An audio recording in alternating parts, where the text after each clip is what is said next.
Oh, I just realized that I started the show and forgot to do the opener. So here's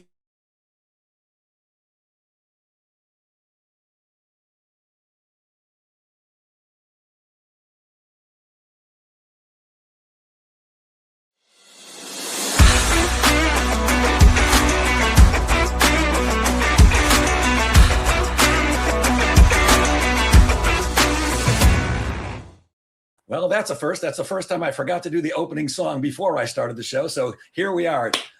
Welcome, everybody. My name is Jeff Goldberg. Welcome to the Sales Pro Network. It is Friday, April 10th. Oh boy, we're in Q2.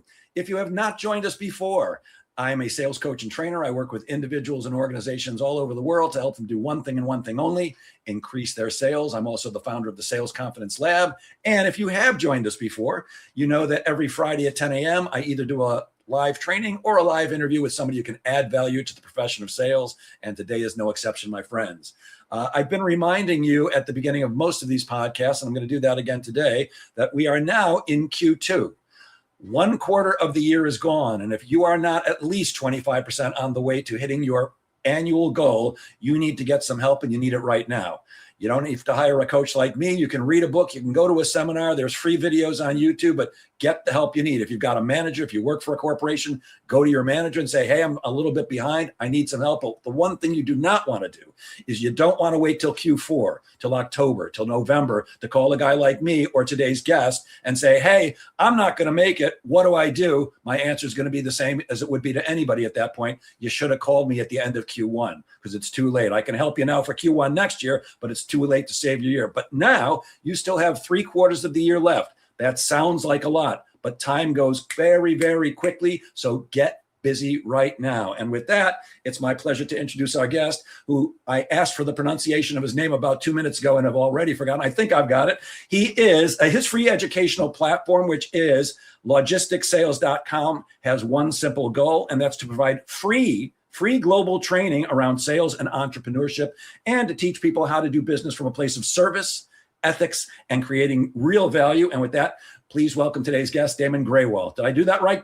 Is Daman Grewal? That was perfect, Jeff. You nailed it. So thank you so much for having me.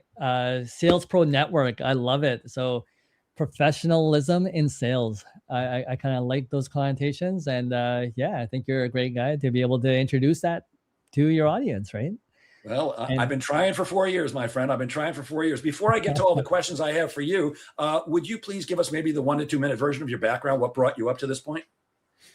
Background, essentially, I've been doing sales for long time. Started in business in about 1997, so going back quite a few years back. And I always wish I had a mentor. I always wish I had someone that could kind of teach me the ropes. And again, I went through a lot of situations where I got to see how people ran good businesses, and I also got to see how people ran not so good businesses.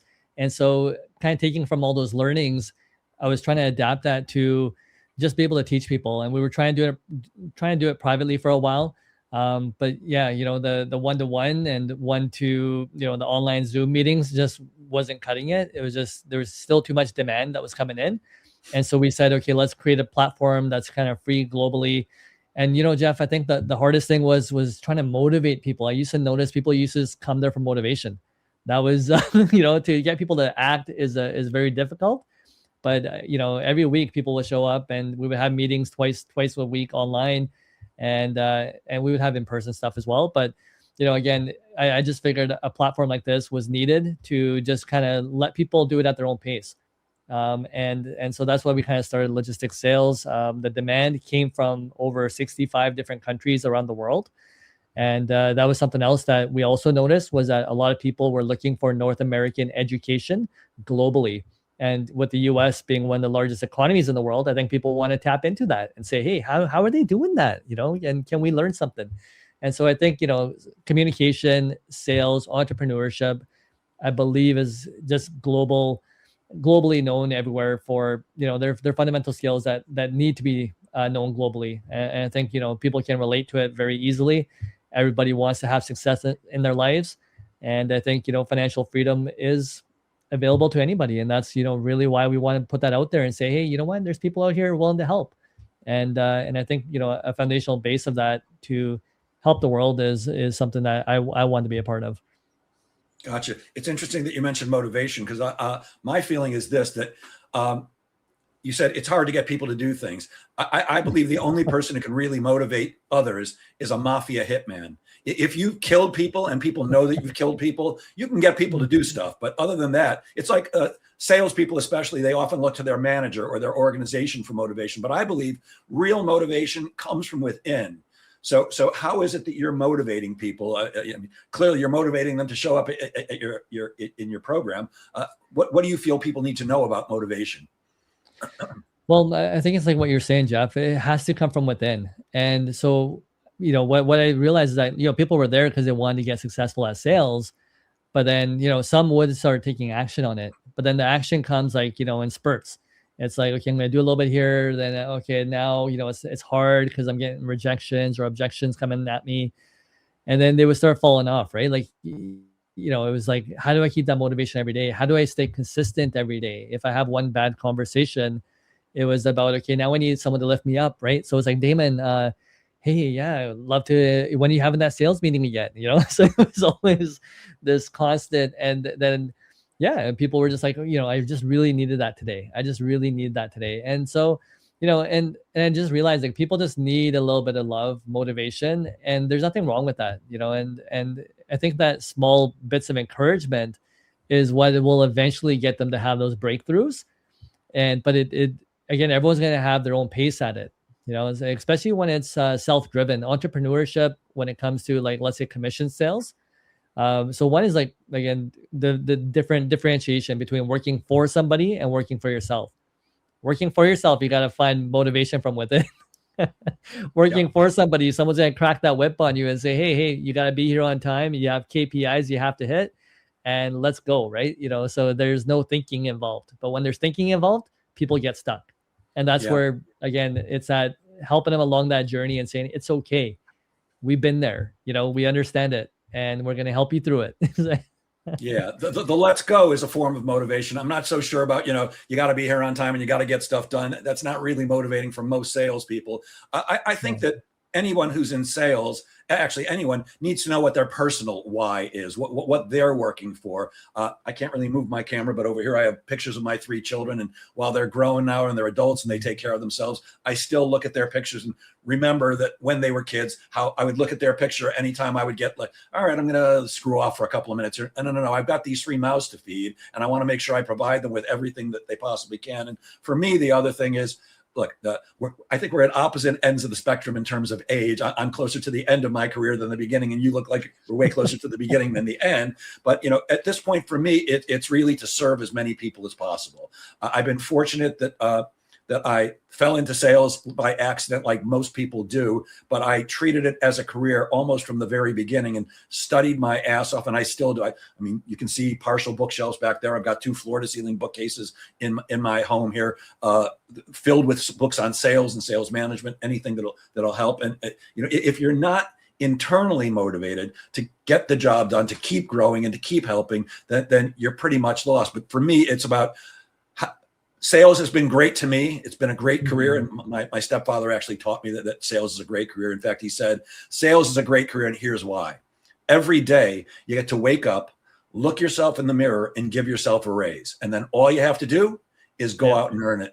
And that's kept me going for 50 years in sales now. Now, you're up in Canada, right? Yes, I am. Yeah. So West Coast, Vancouver. Nice. I love Canada. Been there many, many times doing training. What do you see as some of the current, let's say, challenges, if any, for cross-border business, given the current state of politics in America? I'm not asking you to make a judgment on the politics, but I think we all know it's pretty crazy. Do you see anything happening in terms of cross-border business because of American politics? Yeah, 100%. I mean, what we see is a lot of manufacturing has shifted away from the US. Now we're looking for more markets. Again, for Canadian manufacturers, they're having to search out globally now. And that's another thing is it's so comfortable working with the US because it's a seamless way to do business. And a lot of companies still are. I mean, a lot of it's still under the old NAFTA agreements, CUSMA that's going to come up now.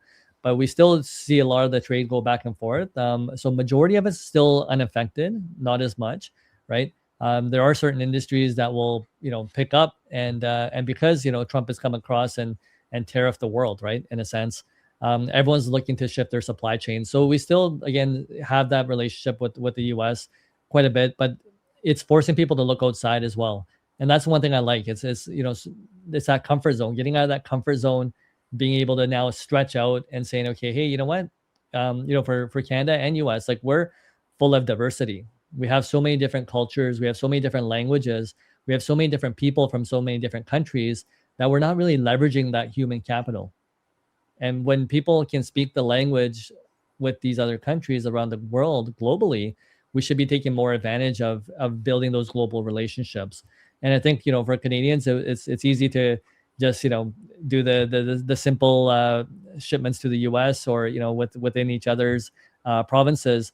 That it's just the complacency happens, right? You get comfortable, and that's happened to me in business. The first business I started, after the first 1-2 years of business, both me and my partner said, hey, we're pretty comfortable right now. Let's just hold off right here. So and that just happens. Complacency happens. Everyone has a certain target that they want to get to, and once they hit it, unless something disrupts it, right? So it's usually, we don't look for a new job until we have the fear of losing the current one, or we don't go and decide to go to a gym unless we have a health issue, right? So there's all these things that will come in and disrupt, and we just have to readjust and just say, okay, we've always had it within us, and now we can make those adjustments to just keep going. Got it. Now, unlike me, who does not specialize in any particular industry for my training or my coaching, you specialize in the logistics industry. Why logistics? Why don't you define, for people who don't know what logistics are, why don't you define what are logistics, and why do you specialize in that industry? So logistics is simply moving something from point A to point B. And when we realize, like in our industry, especially in trucking, what we say is, if you bought it, a truck brought it. So anything you touch that's pretty much at a store has been brought to you by some form of transportation. And so I got into this industry really young, just pretty much out of high school. And it was one of my first jobs. I didn't realize, what it really was. I didn't think of it as a career. I was just trying to save money to finish my schooling off, and realizing that, there's actually opportunities here. And then, the trucking company I was working with was doing cross-border Canada-US movements. And what I realized is that even for the immigrants that were working in the company, they were all actually making fair wages, and actually pretty decent wages. And this is back then, this is the first time I started seeing immigrants driving luxury cars. And I'm like, wow, this is kind of interesting. Like, how are they doing this? And so, yeah, it piqued that curiosity. One thing I liked about it, it was an equal opportunity employer. And I saw opportunities in it. And every time I tried to step away, somebody brought me back. It's like, run my business. So I ran, different businesses, and then eventually opened up my own. And then I knew, this was going to be what I was going to be doing my schooling for. So I went to night school to do my schooling in international trade and transportation, and yeah, got my degree finally, and continued on with transportation ever since. Gotcha. And what was the phrase you used? If something happened, a truck brought it. What was that? Yeah, if you bought it, a truck brought it. Got it. Yeah. One of the things I love about being a generalist is I get to work in a lot of different industries and learn a little bit about each of them. And it's cool when you start seeing things that you knew they were there. I mean, I've always seen trucks, but you don't think about how they affect everything. I worked a lot with a company up in Canada called Livingston International, who are also in the logistics industry. And it was like, as I'm working with them, I'm going, oh, I didn't realize. Oh, wow, isn't that cool? It's like my daughter is an engineer. She's an aerospace engineer. And I didn't really think about engineers until she started going to school for it. And then I realized everything was built by an engineer. The rocket that took off, the Artemis 2, that was built by engineers. But so were the trucks that move things around, and the rails that the trains ride on, and everything is engineered. So logistics is a very cool industry and way more complicated than people expect. On your site, logisticsales.com, you suggest that everyone has the potential for greatness. Is everyone truly capable of greatness, or is it meant for only a select few, while the rest of us have to settle for okay or good? No, I think it's available to anybody. And the reason I say that is the years that I've spent coaching, mostly what I do is just help people take their blocks off. And what I realize is that so many people just have all these filters that are on their mind that, again, that's the only thing that we're trying to take off. Like it's like these fears, the fear of pain, the fear of rejection, the fear of loss, right? So again, when we're starting to take away all these fears that people have, then you can start getting them to move forward in life. And that's essentially what I've seen. Everyone's just naturally good at communication, right? When we look at kids and we look at children, children know how to get what they want. And Yes, they do. yeah, they know how to use repetition. They know how to use follow up. They know how to handle objections really well. They can read people so well. So yeah, they know how to push that emotions from somebody to get anything that they want. So people are already born with this, right? And that's the thing is sometimes we lose it because of some of the experiences or our environment. And then so really just pulling that back away gets people to really bloom into who they really are. And I believe, Jeff, have you met somebody that hasn't been a good communicator? Whether that's, again, communication can come in many ways, right? Communications can come in art, right? Can come in now social media as a picture format, can come in writing, script writing, or it can come verbally like we're talking now, right? So communication can come in so many different ways. Who isn't a good communicator? Yeah. I discovered when I had my kids that kids absolutely know that 99 no's equal a yes. 100%, yeah. They're relentless. They just never give up. Daddy, can we go to Toys R Us? No. Can we go to Toys R Us? No. Can we? Okay, let's just go. They're brilliant at that. So what made your team and you start logisticsales.com? And my real question is, why'd you make it free? It sounds like you're giving away incredibly valuable information that guys like me are charging for. Not that I'm mad at you, but what made you decide free? Well, we're hoping that we're providing the foundation of it, right? So what we're hoping to do is that, I think fundamental communication skills and people just having the mindset of financial freedom should be available to anybody. And that's something that, again, I grew up extremely poor. And I didn't really think that a lot of these things were even possible for me to achieve in life. And realizing that it's something that you want to share with everybody else. It's, when somebody finds out that they could do something that they thought they didn't, you want to share that with people. It's when you get excitement or you fill up with love, what happens? You start overflowing. You want to share it with people. And I think, similar to what you were mentioning as well, Jeff, you're at that point in life where you just want to give back, and you're like, hey, you know what? I've been in this game long enough. I've made enough. I get to enjoy a comfortable life. And it's that's the point where we say, hey, you know what? When I'm okay and I'm strong enough, now I'm going to start helping everybody else out. And that's essentially why, we kind of came into this. I was already doing it for free anyways. Like we were training people, as I mentioned, online. And I just said, hey, we just need a bigger platform to be able to put this out there. And truly what I'm hoping for is that somebody will pick up our information and start teaching it. And, when we look at and say there's a lot of people in a lot of tough situations right now in life, like, for example, in the US, 61 to 64% of people are living paycheck to paycheck. And that's in one of the biggest economies in the world. 50% of Gen Z right now is thinking that house ownership is unattainable for them, especially and again, the US stats. When we look at that and we say, okay, well, hold on, a lot of people are going through a lot of hard times. Should we be necessarily charging everybody for this? But I believe that, that comes later on where, again, people are able to build that foundation. They're able to get up. They're able to start understanding that, the decision-making is in their hands, not in anybody else's, right? And so for us, this is about nurturing them to those first couple steps. And that's ideally what we're trying to do is say, hey, you know what, let us carry you through this. Let us help you build that why first. You mentioned you have your picture of your daughters there, but that's what we're doing in our episodes, right? So we have weekly episodes, worksheets that go with those episodes, and we're making you do internal reflections. And we're hoping that, as you go through the course, there's about 110 episodes that we have. I think we've released about 20 of them. And then again, we filmed about 70 plus, and we're still working on more. And so as we go through these episodes, what we're hoping to do is carry you through that journey, show you the opportunities, help you create your why, start making your roadmap of what your financial future looks like, where those opportunities are going to come from. So we're trying to open up your mindsets to say, okay, well, here, you know what? Here's what you can do. And why we're doing it is because we've seen people from around the world tap into the North American markets. And so especially when we say like, hey, we should be having a competitive advantage of just living here. But then, we could also open it up to other people, but we're also trying to, again, help entrepreneurs, and we're also trying to help salespeople. Entrepreneurs, why? Because again, if we go to stats, 35 million US businesses, small to medium-sized businesses that exist right now.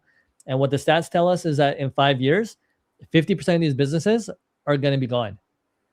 And so every year you have this cycle of millions of businesses being created and millions of businesses going under, but there's no manual for entrepreneurship. And so I said, okay, well, how do we start building that foundation? Because a lot of people just can't wear multiple caps. You know, if you're an entrepreneur, you're the marketing department, you're the accounting department, you're the HR department, you're the legal department, you're, you know, so many different departments, sales department, right? There's so many different departments that you have to take on. Plus you got to do operations. And a lot of people just get into business because they like the operational aspect of it, but then don't necessarily like all the other stuff that comes along with it. So it's like, okay, well, entrepreneurs need help. There's people looking for financial freedom.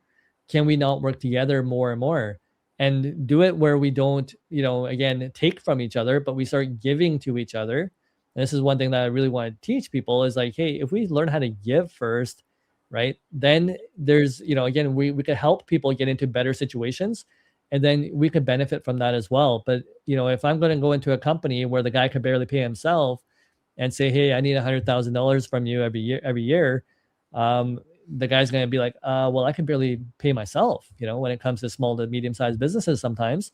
And then, but if I go in there and say, hey, you know what, if I help you double your business or triple your business, is there a percentage that you could possibly share with me? And so negotiating some of these things, you're just helping people create win-win situations, you know. And even if you're currently working at your current employer, and you're looking for that greater opportunity, we're teaching you those communication skills to come at it from service. And saying again, you know, hey, what can I do for the company? You know, I understand that if the company does well, then I could probably, you know, possibly get the raise that I'm looking for, or start creating the income streams that I'm looking for. Or, you know, if I'm learning a skill set, can I apply that to different businesses, even part-time, where somebody can't really afford a full-time employee, but I can start, you know, contracting the work out. And so we're trying to give people creative ideas. One is we're just trying to expose them to it, but then we're also trying to give them like that creativity to say, hey, you know what, whatever fits into your wheelhouse, you know, not what Damon's telling you, not what Jeff's telling you, but, you know, what do you want that you're really gonna, you know, go after and you're gonna want to do from the inside? Because we talk about that. It's something that has to come from within to really, you know, get to the outside where you're gonna have your success. Yeah, that's one of the many things I love about sales. Like you, I grew up poor. I mean, we weren't in abject poverty, but my mother was a single mom and she struggled. And I'm a college dropout and I do all right.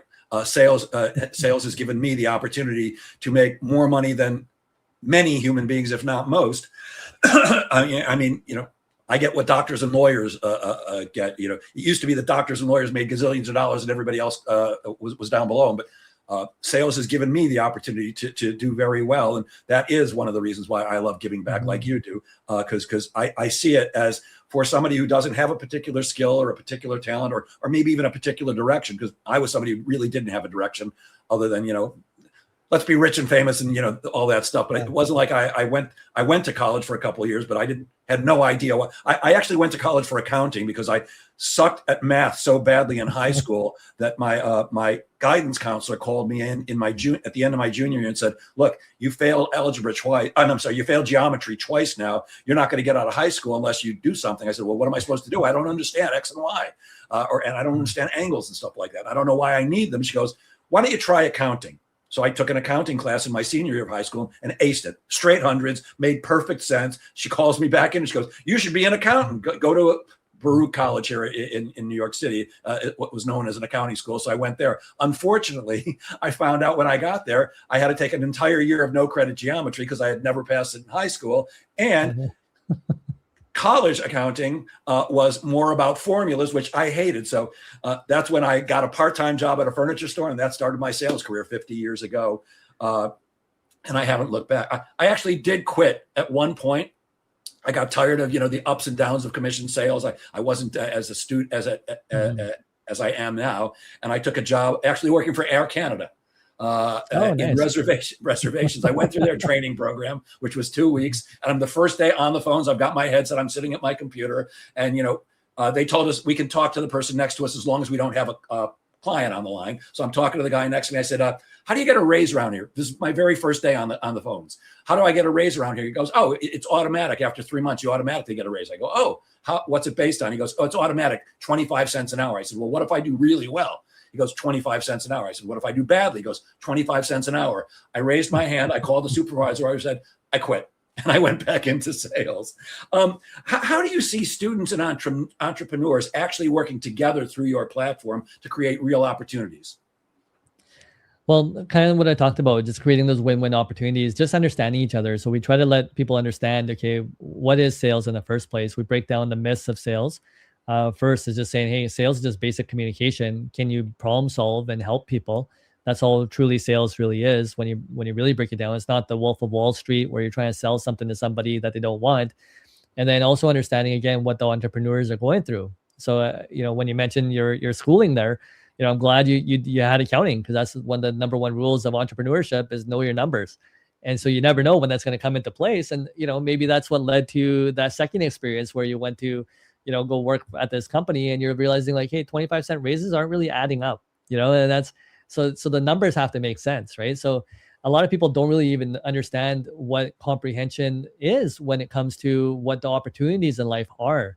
And so many of us grow up confused, growing up. And when I went to school too, yeah, I went into accounting, I went into law, I went into all these other courses, political science. I had no idea what I was doing. Right? So it's like you take a little bit of everything, and then yeah, it was really going into that direction. But all these skills, sometimes add up in your life. Like everything that you're doing, if you realize, there's some importance in there, it will, you will be able to apply it. And that's the whole thing about realizing, like, if I find out what my skill sets are, and, sometimes like you don't even realize them yourself, right? But you're like, well, oh yeah, I did that class. Oh yeah, I learned that, working with this company or that company, I had this experience. And then just saying, okay, well, learning how to leverage that and saying, who can I help? Right. And typically you could help entrepreneurs, or you could become the entrepreneur and learn how to ask for help as well. That's something that a lot of people have a difficult time. But what we're really trying to do is create these win-win, opportunities, and say, well, everyone needs help in this area. Can we help each other? Can we truly love thy neighbor and really understand what that really means when we say, okay, well, like I always say, like, when we look at business, it's like there's a cookie jar. But if no one's making cookies, then we all can't keep taking cookies out of the cookie jar. And that's like people with, always asking for, I need more, I need more, I need more. And they're not really understanding the other concept of it, that something has to be produced for us to be able to have something. And so we really want people to understand, when it comes from service and saying, hey, you know what, we'll start baking the cookies. We'll start, buying the ingredients. We'll start figuring this part out. Those, when we understand the entire picture, then we can create these win-win partnerships. Is going to help everyone kind of succeed. And again, when we see such high failure rates, places like Mexico is even higher, 70%. Places sometimes halfway around the world are as high as 90% of businesses that are failing. And when we have such high failure rates, it's saying let's stop the bleeding. And kind of the bigger mission is also stated by like the World Bank. The World Bank has this stat right now where 1.2 billion jobs need to be created in the next decade. And when we see, okay, well, current timelines are saying, well, there's only going to be about 400,000 or 400 million jobs that are going to be created in the next little while here. We have a shortfall of about 800 million jobs. And so what we really see is like, the shortfall can be filled by, again, entrepreneurs, right? With all these businesses that are going under, if they were to stay in business, and if we learn how to grow some of these businesses, then, there's a gap to fill the rest of these jobs up. And what the World Bank is also stating is that if, we don't have jobs, especially in continents like Africa or Asia, where a lot of the demand is going to come from for the younger generation to, find employment, if we don't create it, then typically what they see is that there's uprisings, and that's typically what we want to stop. And in North America, it looks more like strikes, right? Air Canada is an example of a corporation that, again, sometimes struggles to making revenues. And then, but everybody wants to go on strike and wants more money. but then again, the coffers aren't really being filled up on the other side, right? So there's the numbers need to make sense. And again, and what we want to do is one, learn how to nurture businesses so they grow, and not to just take and destroy.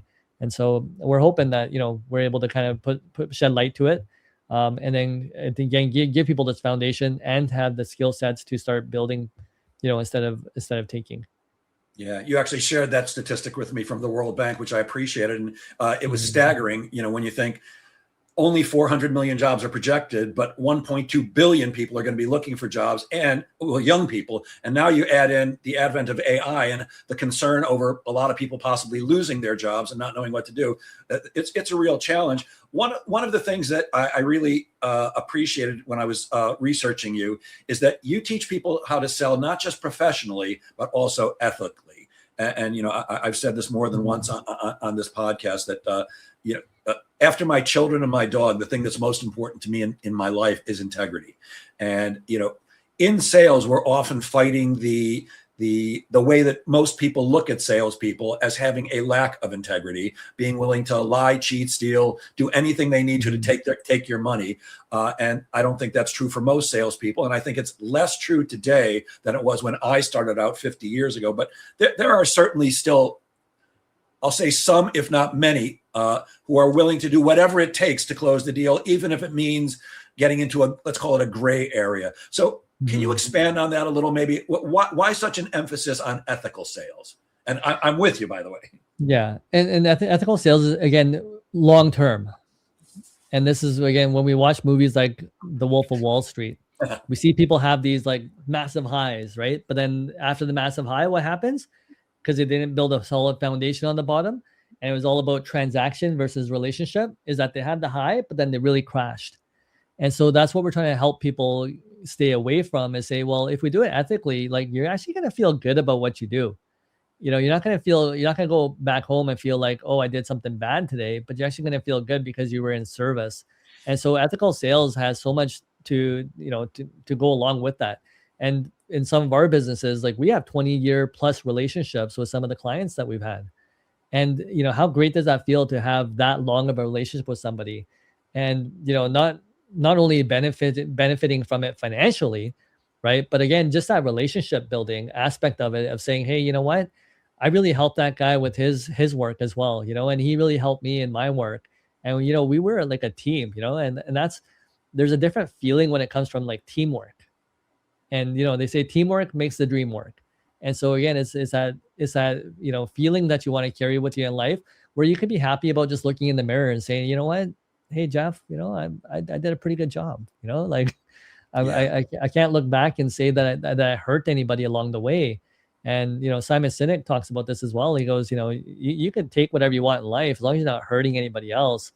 And then that's the thing is, clean conscience. So I really want people to really say, okay, well, if we're struggling with mental health, or we're struggling with some of these things that are coming up nowadays, if we, again, love each other, right? Love thy neighbor. And if we take that context and we apply it into business, it's really about saying, hey, I'm really here to just serve. And, by serving, the more people I get a chance to serve, the more I'm going to make probably, and the better I'm going to probably feel about it. And so, just, again, cleaner way to do business. Sometimes it's a little bit of a longer path, and it takes a little bit of more skill learning to develop it. And you really want to get into the right alignment to be able to do it. And, again, why did I leave a lot of my jobs? Is because at some point, either people weren't being respected properly, or, you were being told lies that didn't really, amount to anything. So again, some of these things were the reasons why I would leave jobs. And so when I said, okay, well, when I got the opportunity to run my businesses, it was about doing it, honestly, ethically, and just understanding, like, when we touch somebody's freight like that, someone's trusting us with their entire business. Each trailer is full of, $200,000 plus sometimes, right? Worth of freight. Or if you're hauling aerospace, if we're going into rockets and all this sort of stuff, sometimes we're pulling like jet engines that are like millions of dollars in value. And when we see, such high value freight, we're like, well, that's someone's livelihood, and so if someone's trusting me with that, how do I want to behave in that situation? Do I want to, imagine the repercussions if this thing falls off or we hire the wrong team?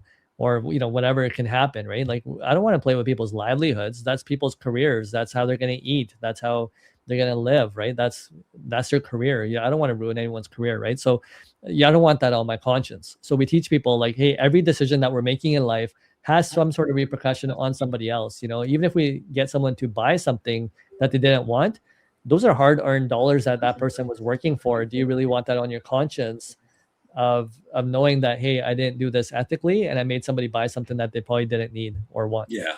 And you actually can't get people to buy what they don't want, don't need, or can't afford unless you're willing to lie, cheat, or steal. And I think it's challenging for some people, especially younger kids, who look at people who are highly successful and not doing things ethically and still making a ton of money and go, well, why should I bother? From a very young age, I taught my children an acronym, ADTRT, which is always do the right thing. And, you mentioned The Wolf of Wall Street. You watch a movie like that and go, gee, I'd love to have billions of dollars like that guy. But, it didn't end up so well. Interestingly, by the way, I actually met a couple of guys, not from the movie, but the real guys. There's a company here on Long Island where I live that does outbound appointment setting. And I was investigating them for a client of mine. And I met with them on the North Shore of Long Island in their offices. And I'm talking to these two guys. And I'm like, I got to tell you something, guys. And I hope you don't take this as offensive, but you guys seem like the guys from the Wolf of Wall Street movie. They go, Jeff, we worked with him. We were part of that whole thing. I was like, oh my God, I didn't end up using them because I was a little concerned about the ethics, but interesting. I actually ran into those guys. You actually put your money where your mouth is.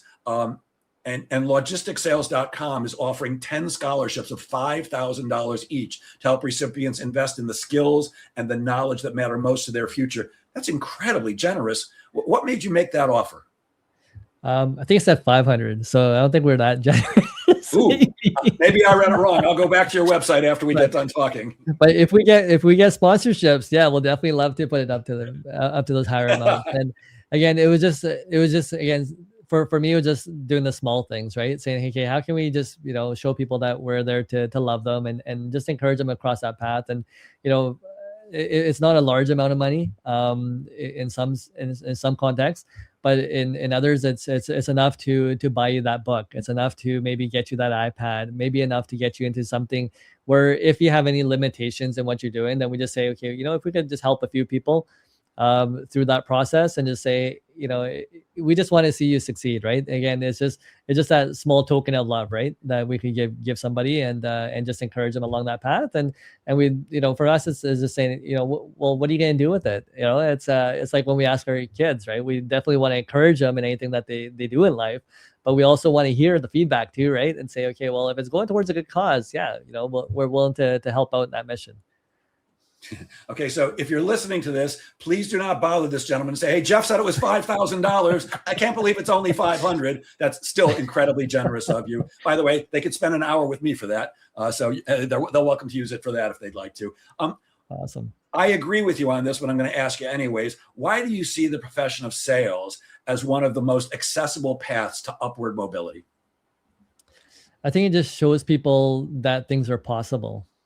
And that's the one thing. It's easy to get into, and as you mentioned, we don't have to be highly educated to get into it.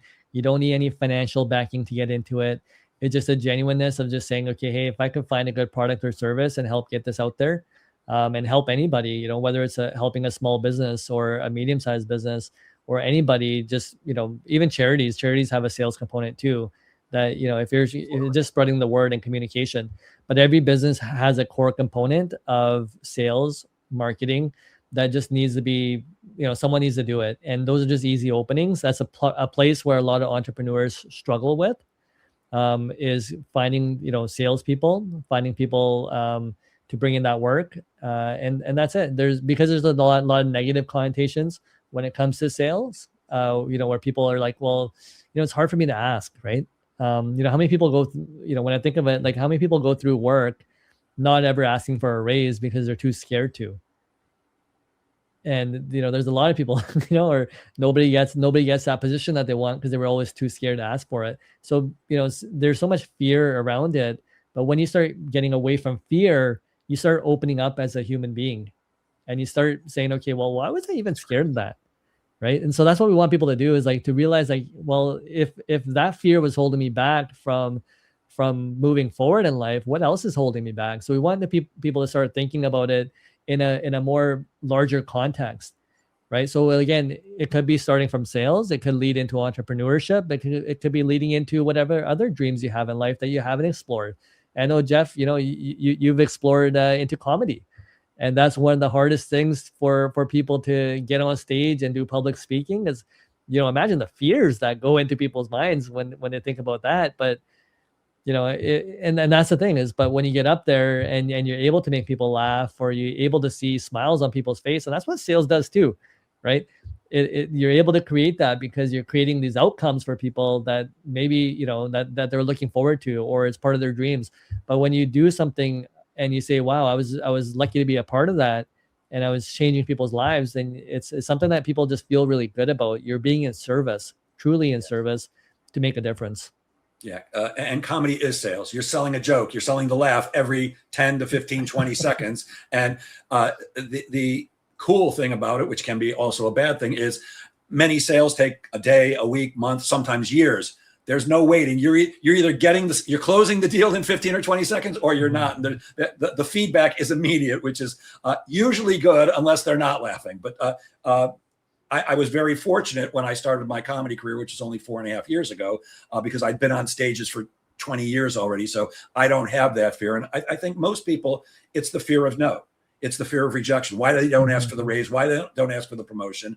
And I was taught something years ago by a VP of sales that I was working with his company. He actually, every company he went to, he'd bring me in, which was fantastic. And at one point, I'm doing a training for his team, and he comes up to the front of the room, and on the flip chart, he writes SW, SW, SWN with an exclamation point. SW, SW, SWN. And he looked at me and goes, Jeff, you know what that means? And I'm standing in front of a room full of salespeople going, no, I don't know what that means, Mark. And he said, it means some will, some won't, so what? Next.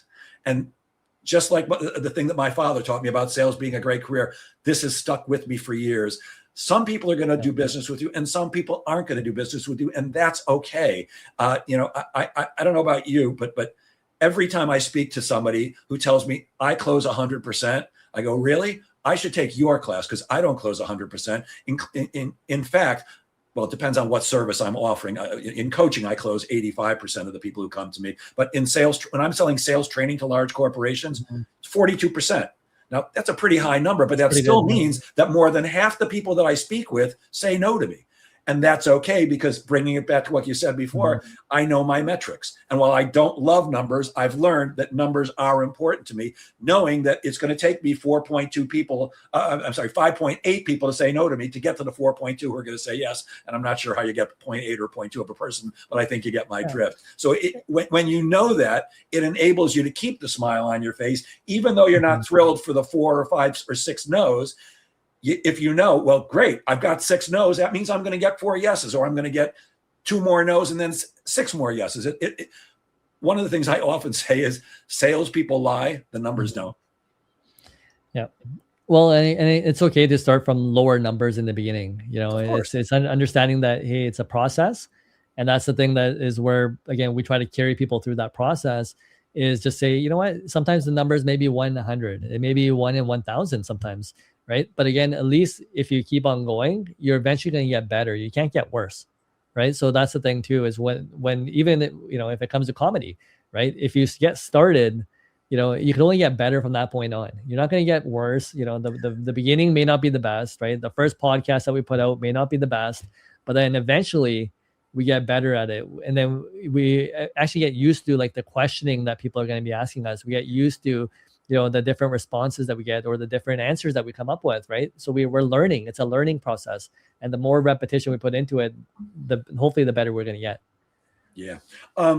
One of the biggest challenges almost all salespeople face is the ability to generate new business. Every coaching client that comes to me, every company that I walk into, the number one challenge is almost always, I'm not getting enough appointments with decision makers. So in your programs, what suggestions do you have for sellers regarding prospecting? Well, we take a look at a few different things. Sometimes you just want to take a look at the entire process and say, okay, well, is it maybe the verbiage that you're using when you're communicating with somebody? What type of tonality are you using? So it's about doing an internal check and saying, okay, do you feel even comfortable selling your product or service in the first place, right? Like let's do an internal checkpoint there. And then again, are we doing it transactional based or are we doing it relationship based? So take a look at some of the fundamentals. After that, it's looking at saying, okay, well, what are the objections that are coming back our way? So it's listening techniques to say, okay, let's really understand why we're getting, rejections on this, or we're not getting enough business, right? So if we're not getting enough business, okay, maybe our value proposition isn't right. So we're looking at different parts of our marketing and sales kind of sequence to say, okay, well, what are we missing here? What are people not really truly understanding? And then it may be where you have to maybe refine your product or service to actually get the value to be able to get, something back in return. But it's going through, some of these internal processes. Again, it would vary depending on what we would see on the other side, right? So asking us, sometimes questions, what part of the process do you feel like you get the most stuck in? And so we can only take somebody from where they are to where they want to get to if we really understand what they're really running into as a problem. So learning how to ask the right questions would be there. Even learning how to get feedback. So if you pitch somebody and it didn't work, don't be scared to ask for feedback in that situation too, and say, hey, you know what, after the situation's over, but you can go back and say, hey, is there something that maybe I did wrong, or is there something that might have made you not want to buy this product or service from me, right? So getting feedback is important too, and just being okay with that, and just saying, it's not the end of the world, but if I can learn to become better. And then that should be the name of the game always, is how can I grow, how can I become better to be able to move further past this. And the worst is when people just do the same thing over and over again. And then you wonder why they're not getting any results. It's because, well, you're not willing to change, right? They always say if you're willing to change, then your results will change, right? If you're looking for change on the outside but you're not changing yourself, then it's probably not going to happen. And so again, there's a lot of various things in there. And again, when we go through our program, what we're trying to do is we're just trying to give people more ideas, right? And that's typically what it is they're just feeling stuck because they have only learned one way to do sales. They've only learned one way to get business.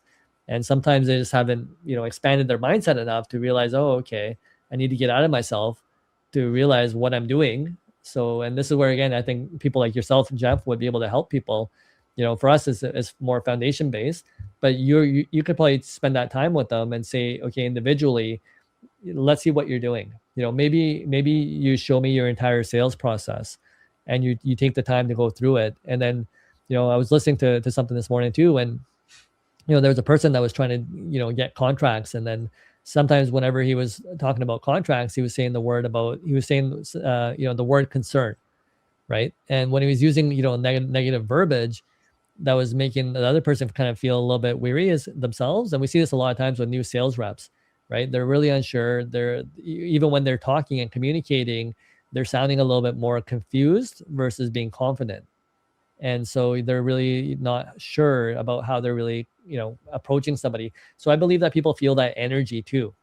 And so if it's things like just, simple verbiage, and if you learn how to just change that verbiage into positive verbiage, where again, you're going to have a different emotion in somebody, right? And give them more confident words, then again, you could relay that energy to somebody so that they can really truly see the outcome that they're going to receive from that product or service that you're going to give them.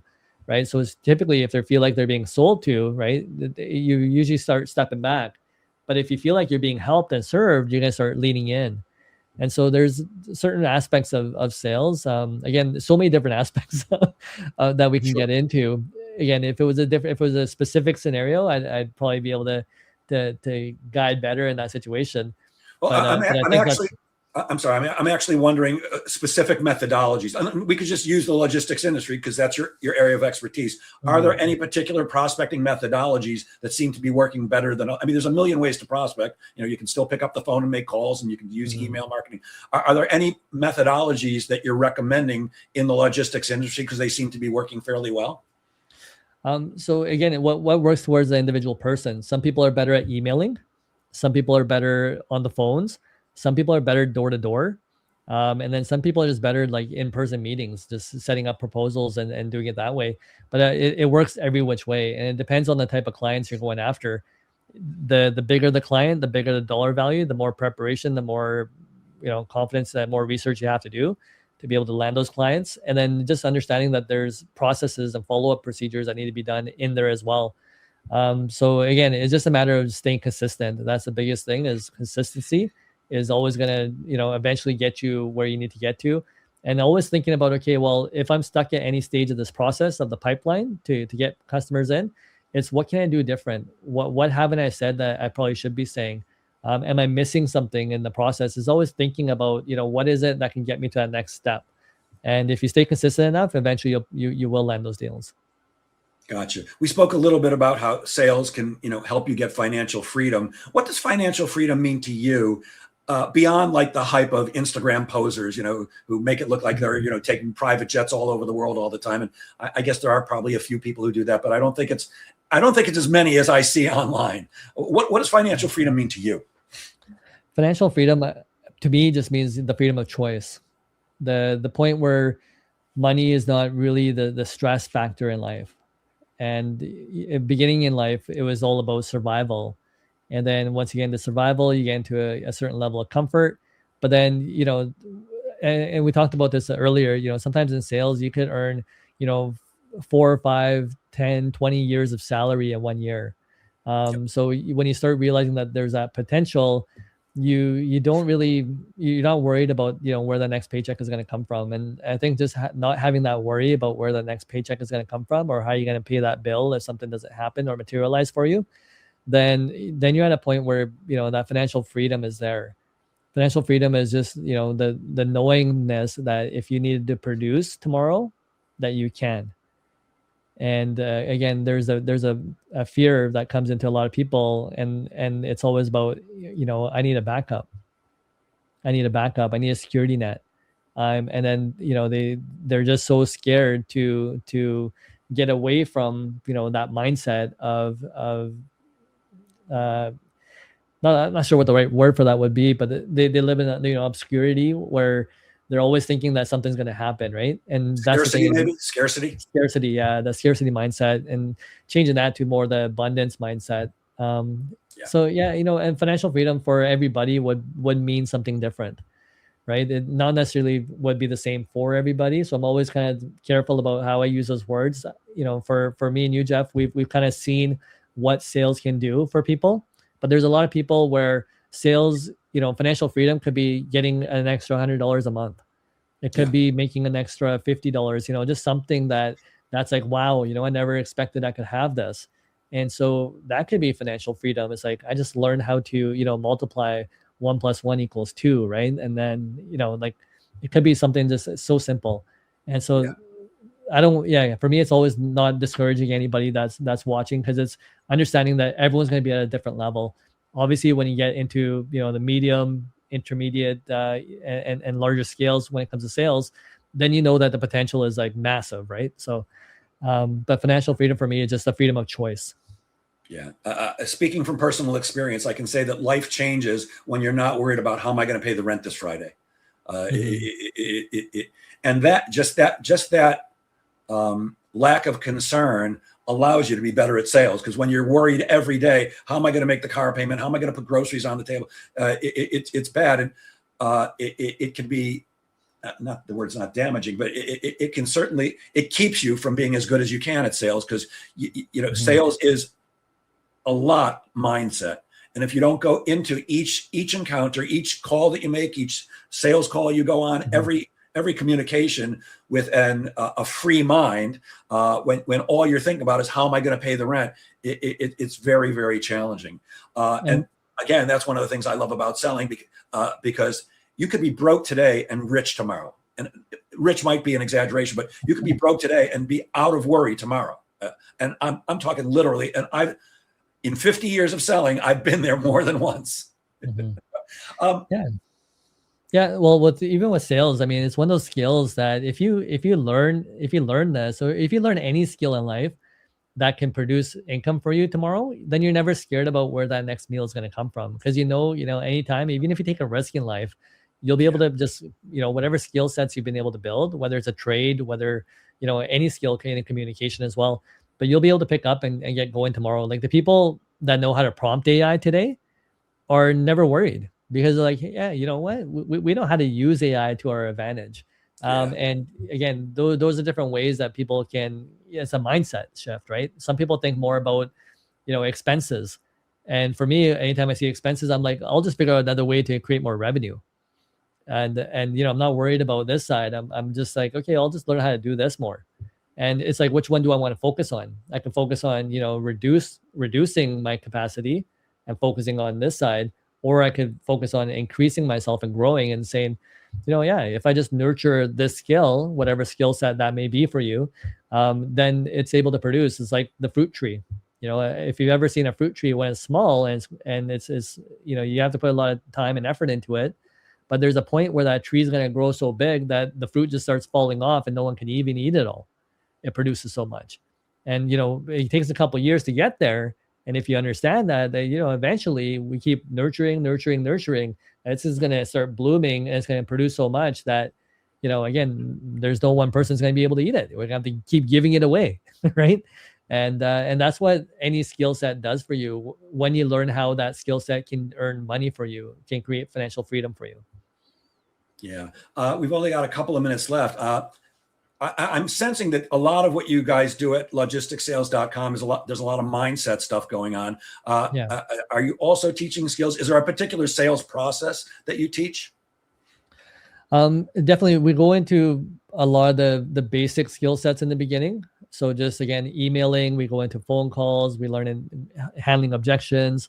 Then we get into like negotiations, we get into different sales strategies, different frameworks. But so, yeah, there's, again, 110 episodes that are kind of outlined for the free program that we're providing. And each one has different, again, we focus on mindset in the beginning a lot first, because we figure, okay, you got to be in the right frame of mind. And a lot of times when I'm doing sales training, it's fixing everyone's mindset first.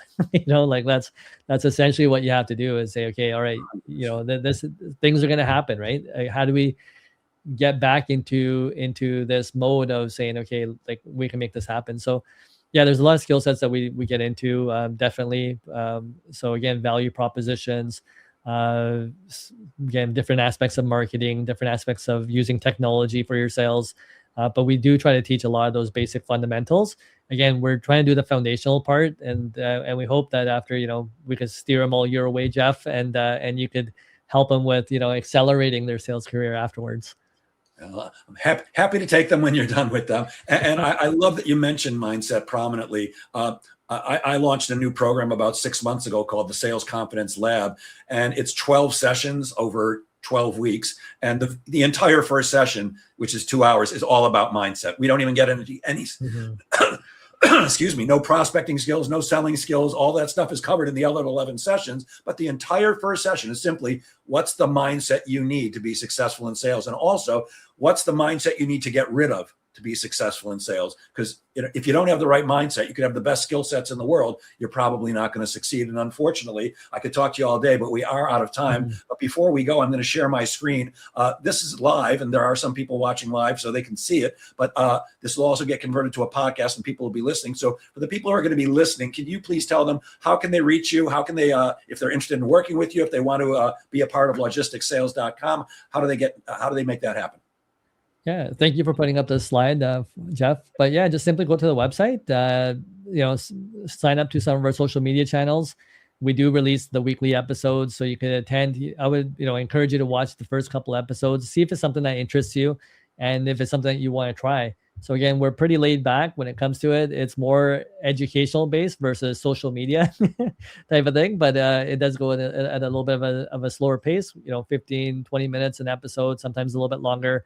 But try out some of the exercises that we get you to try. And if you have questions about it and you feel stuck in any way, feel free to leave comments in the social media below. We'll try to get back to you, or we'll do an episode about how we can actually help you, and then help you move forward. Fantastic. And for those again who are listening and not seeing this, it's logistics. That's plural. Logisticsales.com. Check it out, and I think you'll be pretty damn pleased. Thank you so much for sharing your brilliance with us so generously today. I really appreciate it. And I'll end as I always do. Gang, please remember, sales is a game of making things happen. Get out there and make sales happen. Have a great weekend, everybody. Have a great weekend, Daman. Thank you so much. Appreciate being here.